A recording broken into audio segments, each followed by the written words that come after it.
So let's start with this fact. For more than 1,000 years, people have been drawn to Islam's message of peace. And the very word itself, Islam, comes from salam, peace. The standard greeting is, Assalamu alaikum.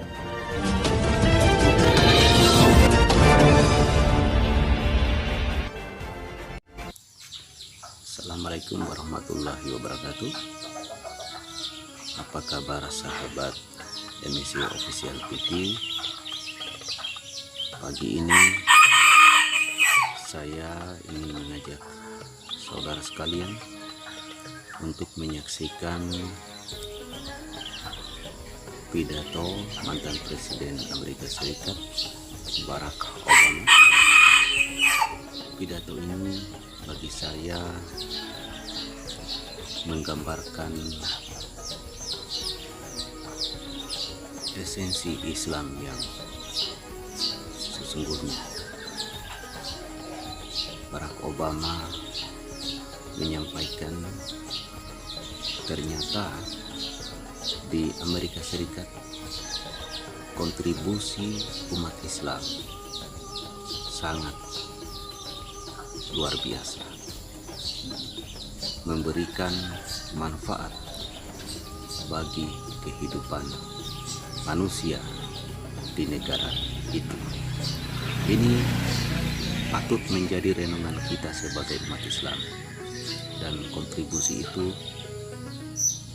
sadar atau tidak menjadi kontribusi manfaat bagi seluruh umat manusia. Mari kita saksikan bersama bagaimana pandangan mantan Presiden Amerika Serikat Barack Obama. So let's start with this fact. For more than 1,000 years, people have been drawn to Islam's message of peace. And the very word itself, Islam, comes from salam, peace. The standard greeting is, Assalamu alaikum, peace be upon you.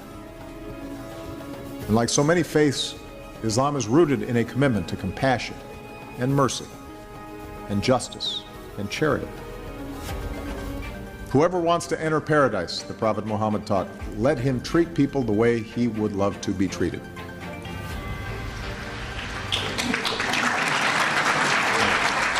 And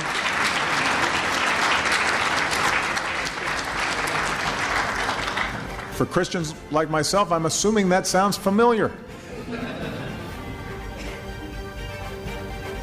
The world's 1.6 billion Muslims are as diverse as humanity itself. They are Arabs and Africans. They're from Latin America to Southeast Asia, Brazilians, Nigerians, Bangladeshis, Indonesians. They are white and brown and black. There's a large African American Muslim community. That diversity is represented here today. A 14-year-old boy in Texas who's Muslim spoke for many when he wrote to me and said, we just want to live in peace. But here's another fact. Islam has always been part of America. Starting in colonial times, many of the slaves brought here from Africa were Muslim. And even in their bondage, some kept their faith alive. A few even won their freedom and became known to many Americans. And when enshrining the freedom of religion in our Constitution and our Bill of Rights, our founders meant what they said when they said it applied to all religions. Generations of Muslim Americans helped to build our nation. They were part of the flow of immigrants who became farmers and merchants. They built America's first mosque, surprisingly enough, in North Dakota. America's oldest surviving mosque is in Iowa. The first Islamic center in New York City was built in the 1890s. Muslim Americans worked on Henry Ford's assembly line, cranking out cars. A Muslim American designed the skyscrapers of Chicago. Perhaps the most pertinent fact. Muslim Americans enrich our lives today in every way. They're our neighbors, the teachers who inspire our children, the doctors who trust us with our health, future doctors like Saba. They're scientists who win Nobel Prizes. young entrepreneurs who are creating new technologies that we use all the time. They're the sports heroes we cheer for, like Muhammad Ali and Kareem Abdul-Jabbar, Hakeem Olajuwon.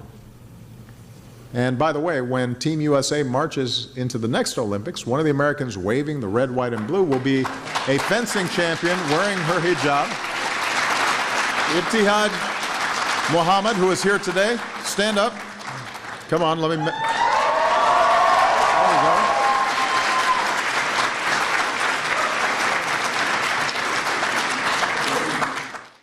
So the best way for us to fight terrorism is to deny these organizations legitimacy and to show that here in the United States of America we do not suppress Islam. We celebrate and lift up the success of Muslim Americans. That's how we show the lie that they're trying to propagate. We shouldn't play into terrorist propaganda. And we can't suggest that Islam itself is at the root of the problem. That betrays our values. It alienates Muslim Americans. It's hurtful to those kids who are trying to go to school and are members of the Boy Scouts and are thinking about joining our military. Sahabat MSC Official TV sekalian, itulah tadi kita telah saksikan bersama pandangan mantan Presiden Amerika Serikat Barack Obama mengenai kontribusi umat Islam.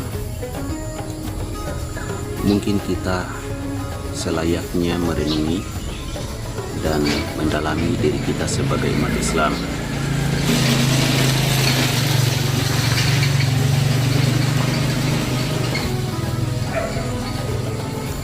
Dan sekaligus menjadikan kita untuk patut berbangga.